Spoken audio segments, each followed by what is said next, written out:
Parmi les splendeurs du pays d'Auge, le château de Crèvecoeur en Auge fut construit par un compagnon de Guillaume le Conquérant. Le château a été détruit par les Anglais pendant la guerre de Cent Ans, mais il a été reconstruit au XVe siècle. Voici la porterie. La porterie date du XVIe siècle. Elle est constituée d'éléments venant du château de Beuvillers près de Lisieux. Le rez-de-chaussée se compose d'éléments de briques et de pierres disposés en damier. Et le premier étage est constitué de pans de bois.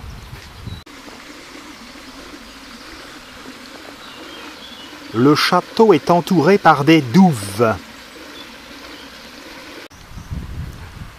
On pouvait autrefois voir circuler les fameuses poules de Crèvecoeur dans le poulailler, poules caractérisées par leur huppe, très rares, mais malheureusement un renard les a mangées. Il n'y en a plus maintenant que dans un conservatoire à Rouen. D'énormes carpes dans les douves.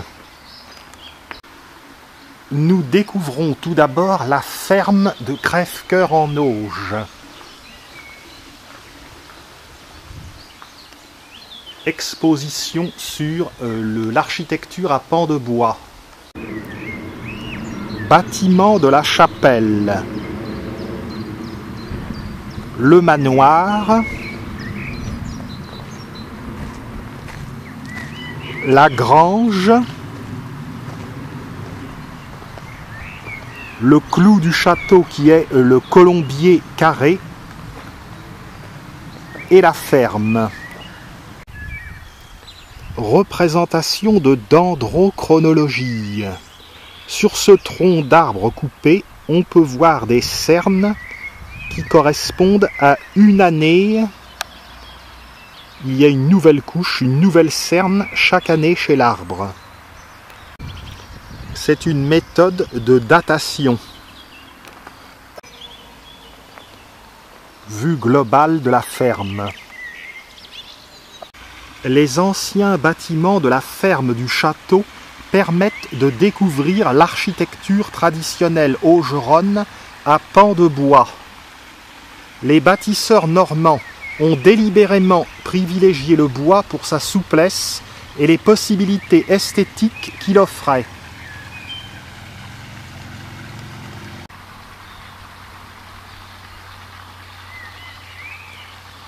La ferme date du XVe siècle.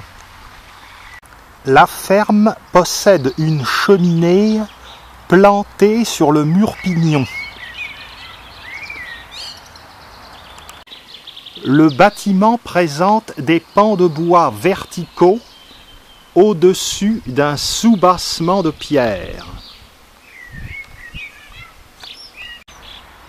Il s'agit de bois de chêne, les espaces étant remplis par du torchis.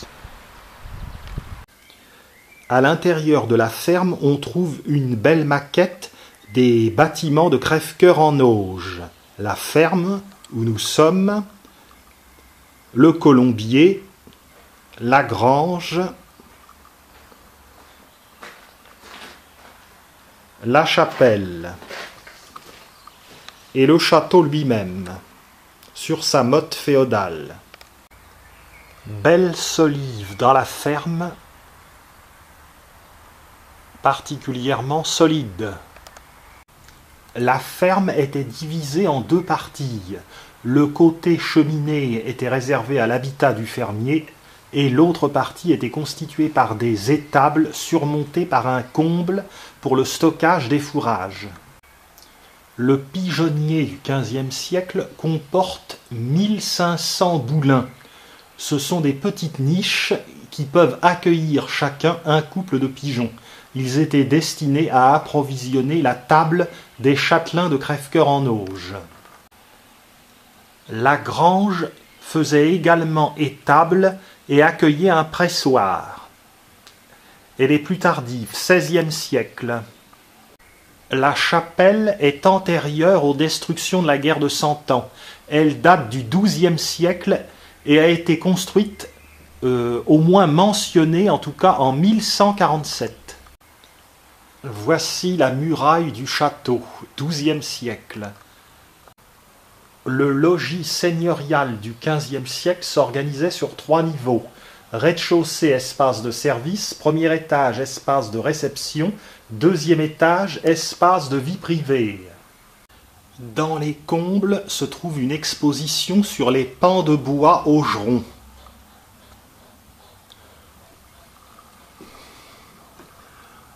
On y explique la construction des manoirs de la région. Exposition d'outils des ouvriers du bois.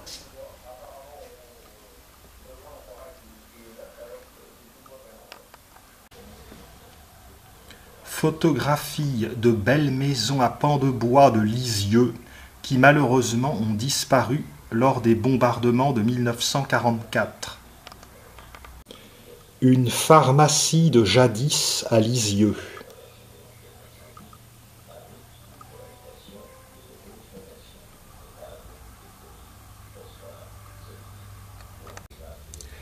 Une curiosité. Cette maison de Lisieux a été démontée en 1899 et certains de ses éléments ont permis la reconstruction d'une maison à Étretat. Une cour à Honfleur.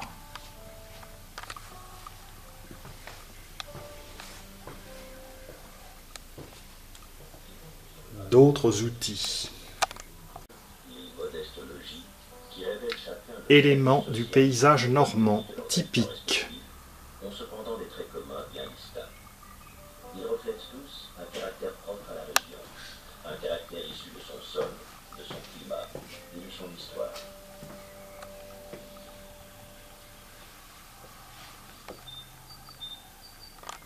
Mélange caractéristique du bois et de la pierre.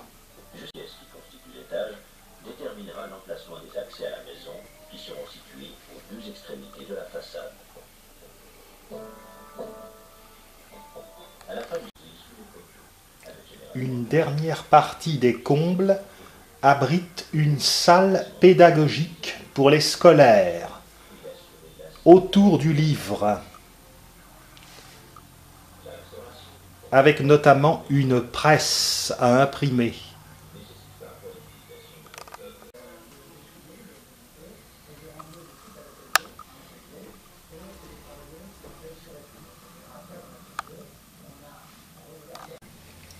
Un beau livre d'images du Moyen Âge.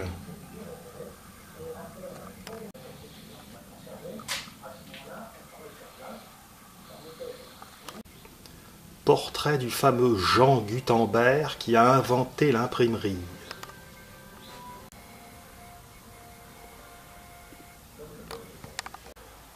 Au rez-de-chaussée, reconstitution du logis du fermier.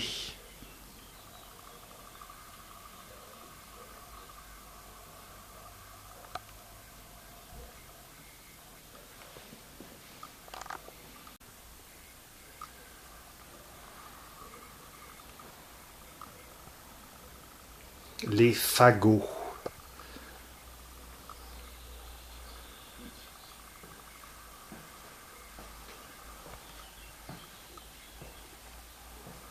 La marmite.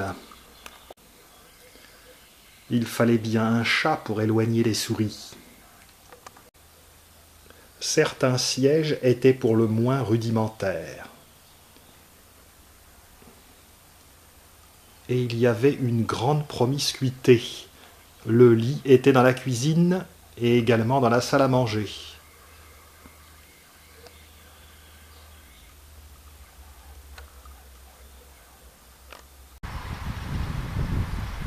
J'ai dit que le colombier lui aussi datait du XVe siècle, comme la ferme. On remarque sur les 4 côtés l'essentage de tuiles qui se termine par un auvent.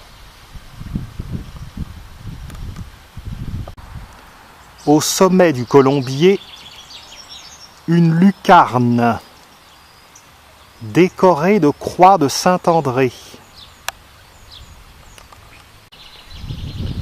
L'ensemble est tout à fait remarquable et sort de l'ordinaire. À l'intérieur du colombier, on peut voir les 1500 boulins qui accueillaient chacun un couple de pigeons. Sur le côté opposé au vent, il y avait des plages d'envol pour les pigeons.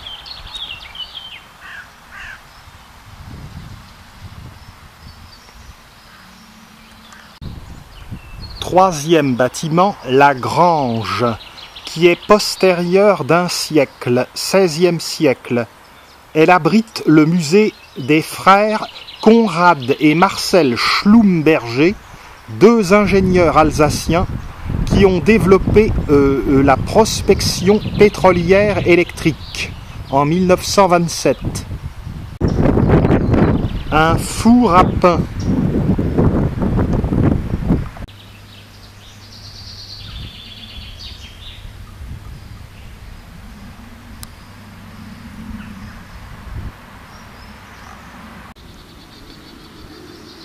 Les douves. Allons voir l'intérieur de la grange. Conrad et Marcel Schlumberger.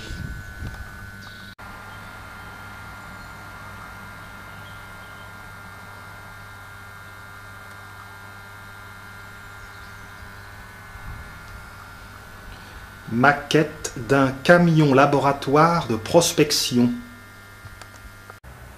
Si le musée Schlumberger se trouve à Crèvecœur-en-Auge, c'est parce que la famille Schlumberger possédait une propriété à proximité, au Val-Richer. Et c'est à Crèvecœur-en-Auge que les deux ingénieurs alsaciens ont commencé leur prospection.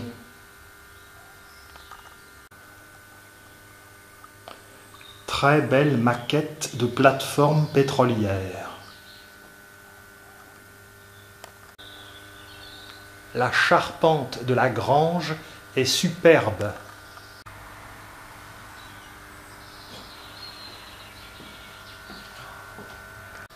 L'idée des frères Schlumberger était d'envoyer de l'électricité dans le sous-sol. La manière dont le sous-sol réagissait indiquait sa structure et la présence de pétrole ou pas. Téléphone d'époque, machine à écrire Underwood d'époque. C'est dans cette baignoire en cuivre que les frères Schlumberger ont mené leur première expérience. Ils l'ont remplie avec de la terre, ont planté des électrodes et ont suivi comment variait la tension selon la nature des terres.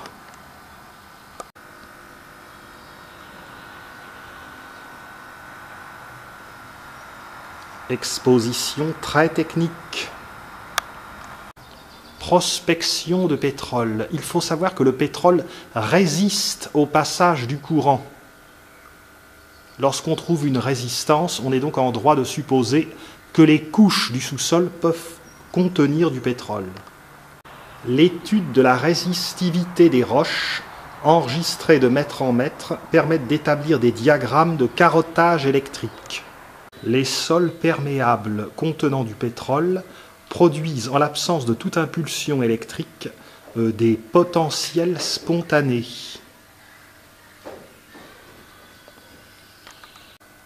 À partir des années 30, se mirent à circuler des camions de couleur bleue de la marque Schlumberger pour aller faire des prospections dans le monde.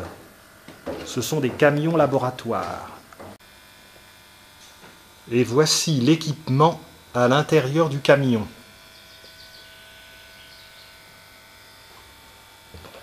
Tout cela nous échappe un peu, il faut s'y connaître. On peut manœuvrer des treuils et on peut envoyer des sondes avec toutes ces manettes. Le treuil embarqué sur le camion. À l'assaut du désert. Les camions envoient dans le sol une sonde de carottage électrique. On mesure à chaque niveau les caractéristiques de résistivité et de potentiel spontané. Une autre sonde latérale peut faire des prélèvements qui sont examinés par les géologues. Les bâtiments de la basse-cour n'abritent plus de poules. Dirigeons-nous vers la chapelle du XIIe siècle.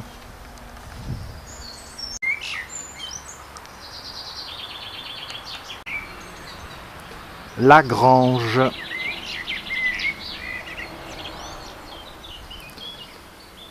Le colombier. La ferme. Grappe de Spirée.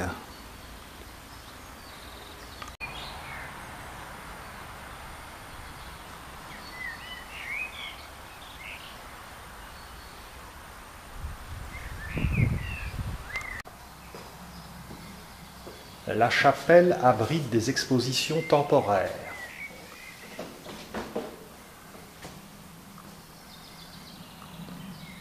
On remarque surtout sa charpente en bois de châtaignier. Il subsiste des fragments de peinture murale médiévale.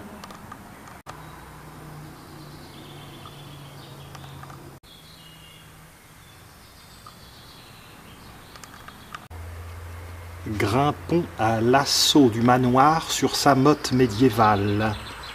Le manoir en fait a été reconstruit au XVe siècle et restauré en 1972.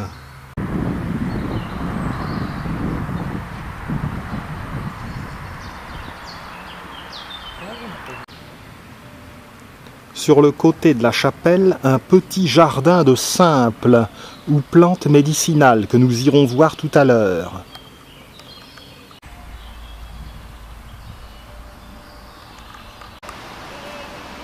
Et voici le logis seigneurial.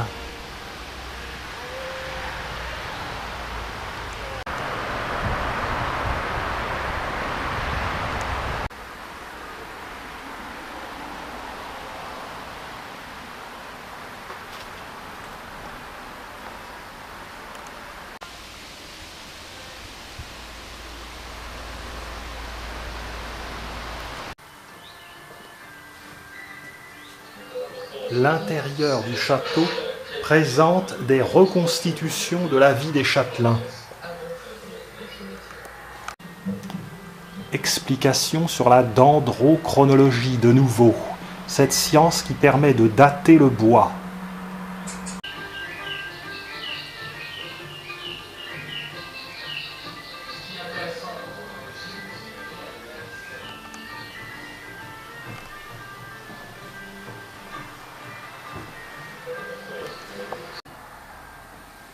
La vie de château. C'est tout de même mieux qu'à la ferme.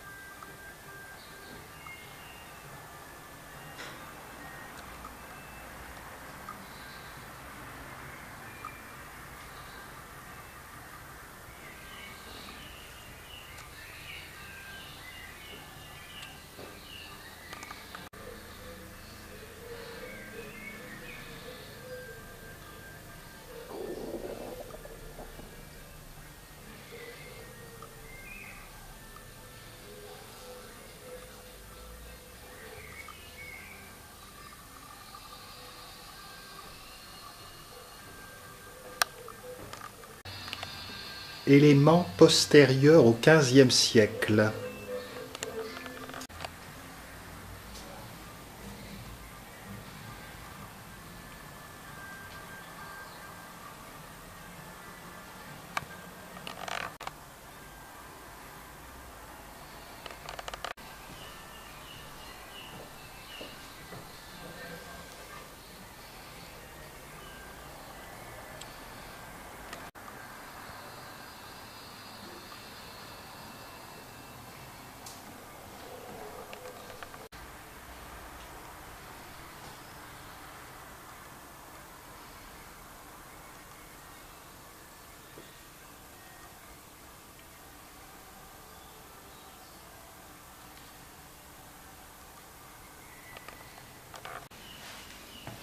Jeu d'osselet, très apprécié au Moyen-Âge. Peigne. Cure-dents, cure-oreille, pince à épiler. Pot à épices, poivre, gingembre, noix de muscade. La table au Moyen-Âge. On mange des pâtés, du poisson, des plats de gibier, des féculents, pois, fèves, du pain, des masses-pains et des desserts souvent sucrés au miel. Armure pour nains. Allons voir le jardin des simples. Le jardin des plantes médicinales que l'on appelle les simples. Menthe, mélisse, fougère et houx. Consoude, Oronne, artémisia, herbe à la brûlure, aconite napelle, encolille, vigne pour les problèmes circulatoires. Il nous reste à voir le verger, qui contient plusieurs sortes de pommiers. Le verger regroupe plus de 26 variétés locales de pommiers.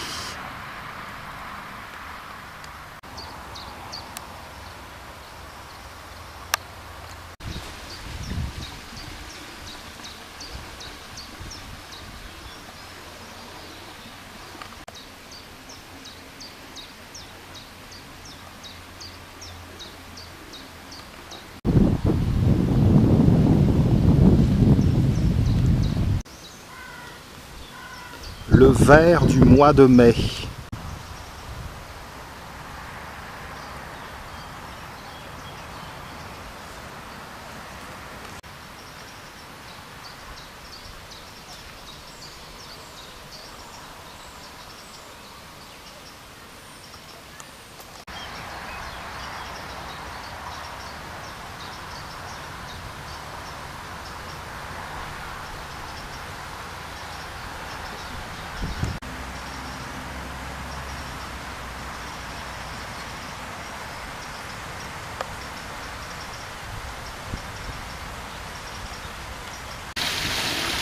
Porterie,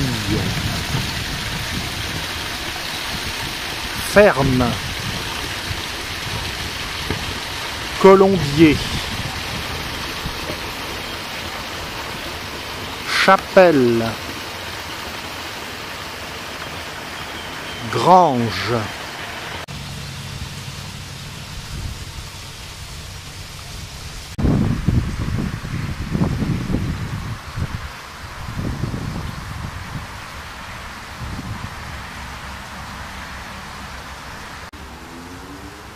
Ici, les jeux de la lumière sont admirables.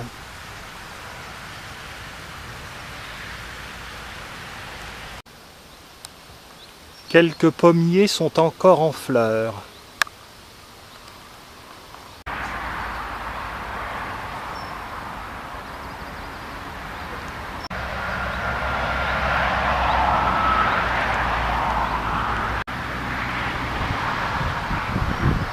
Ceci clôt la visite de ce superbe site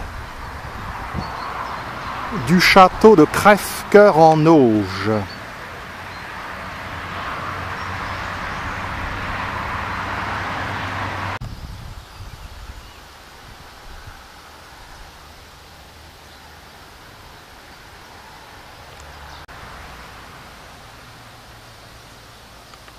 Il y a une belle lumière.